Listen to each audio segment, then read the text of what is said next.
चलिए एक ऐसी स्थिति की कल्पना करते हैं जो बिल्कुल अभी इसी वक्त आकार ले रही है। पेरू के एक खूबसूरत समुद्र तट को सोचिए। आसमान बिल्कुल साफ और नीला है, लेकिन पानी में कुछ बहुत अजीब हो रहा है। जो समुद्र आमतौर पर पैरों को सुन्न कर देने वाला ठंडा होता है, वो आज नहाने के गर्म पानी जैसा लग रहा है। और वहीं किनारे पर कार्लोस नाम का एक मछुआरा अपनी लकड़ी की नाव में बैठा है, पूरी तरह से निराश। मछलियां गायब हैं, पक्षी जा चुके हैं, समुद्र का पूरा खाद्य चक्र मानो रातों रात गायब हो गया हो। ये कोई छोटी मोटी घटना नहीं है दोस्तों। कार्लोस के खाली जाल दरअसल एक आने वाले भयंकर वैश्विक संकट का पहला संकेत है। एक ऐसा संकट जो जल्द ही पूरी दुनिया की स्थिति बदल सकता है। तो आखिर ये शुरू कैसे होता है? देखिए, 2026 की शुरुआती सैटेलाइट रिपोर्ट्स ने कुछ बेहद हैरान करने वाले आंकड़े भेजे। अंतरिक्ष से आने वाले सेंसर लगातार लाल रंग की चेतावनी दे रहे थे।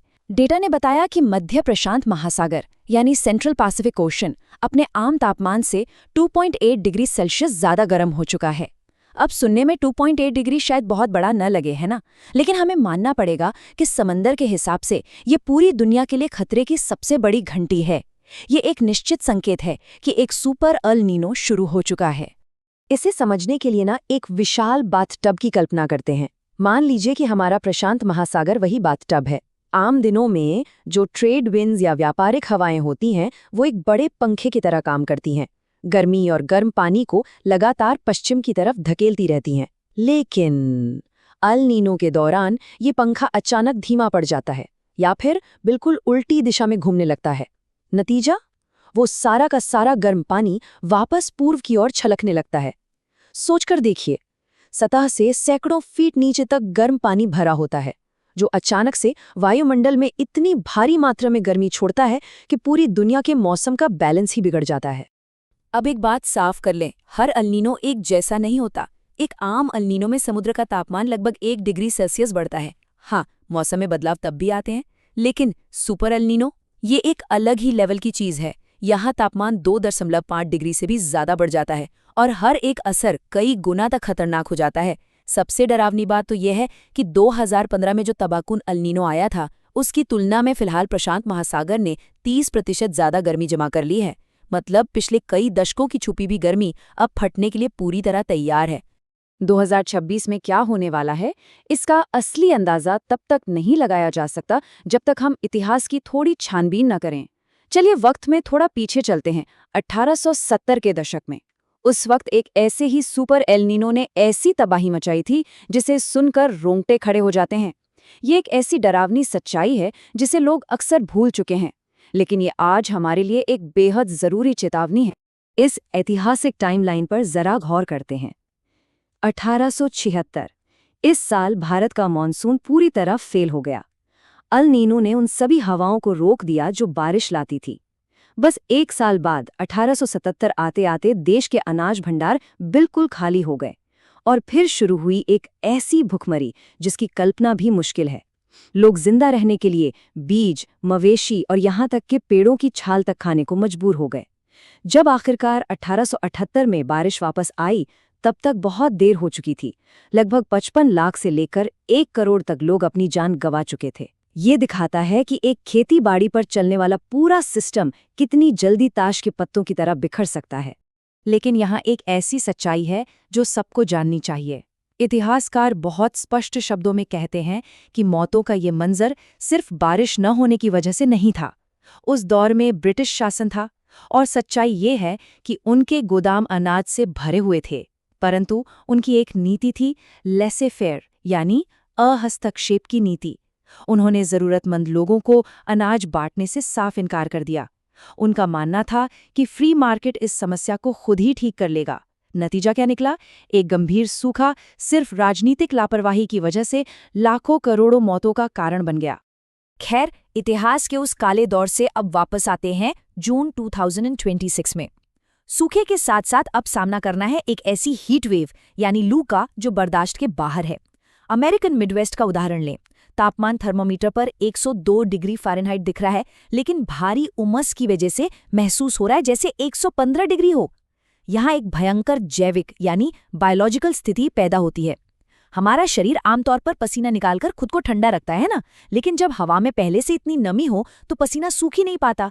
वो बस त्वचा पर चिपचिपा कर रह जाता है और शरीर लिटरली अंदर ही अंदर उबलने लगता है।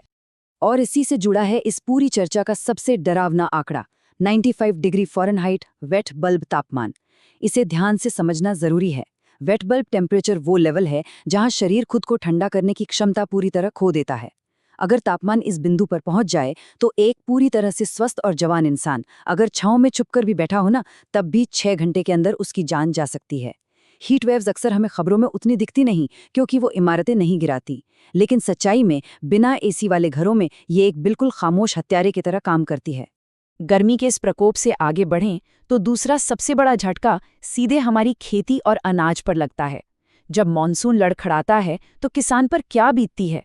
आइए महाराष्ट्र में खेती करने वाली लक्ष्मी की कहानी से इसे समझते हैं। वो हर सुबह इस उम्मीद में आसमान की तरफ देखती है कि शायद आज काले बादल घिर आएंगे, लेकिन बारिश की एक बूंद नहीं गिरती। उसके खेतों में खड़ी बाजरे और अरहर की फसलें उसकी आंखों के सामने सूख रही हैं।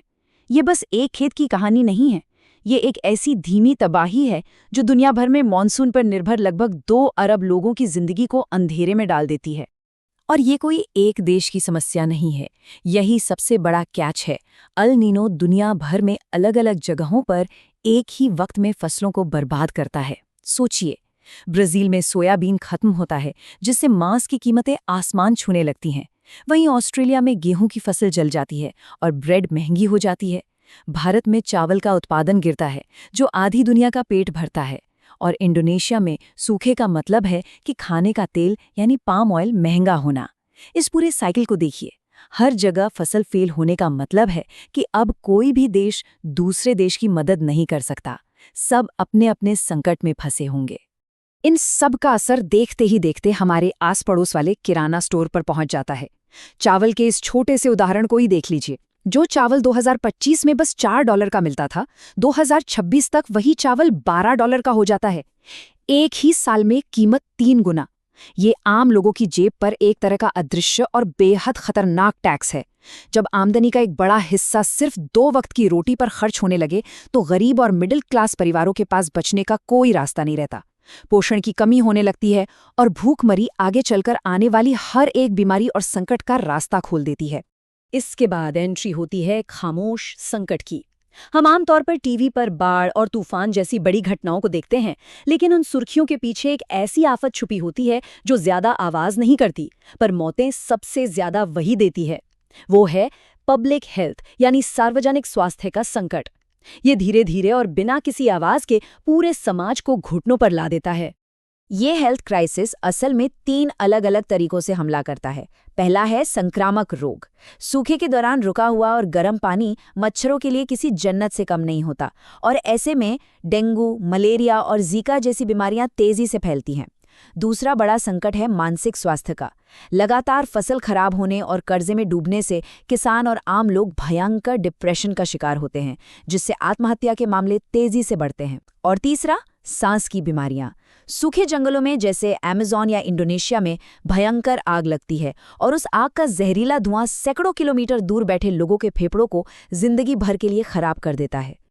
अब एक स्वाभाविक सवाल उठता है, जब हमारे पास आज इतनी एडवांस टेक्नोलॉजी है, सैटेलाइट्स हैं, तो हम फिर से 1870 के दशक जैसी तबाही क्यों झेलते हैं? जवाब हमारी अपनी व्यवस्था की कमजोरियों में छिपा है।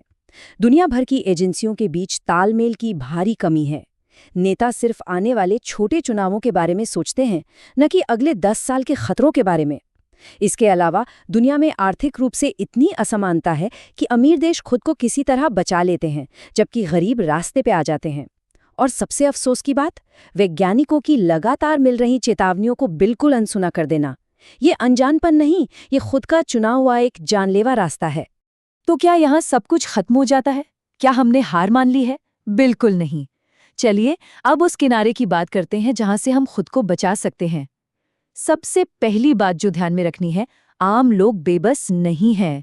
ऐसे बहुत से ठीक और प्रैक्टिकल कदम हैं जो आज और अभी उठाए जा सकते हैं, ताकि जब अगला अल नीनो स्ट्राइक करे तो हमारा अपना घर और समाज एक मजबूत दीवार की तरह खड़ा हो।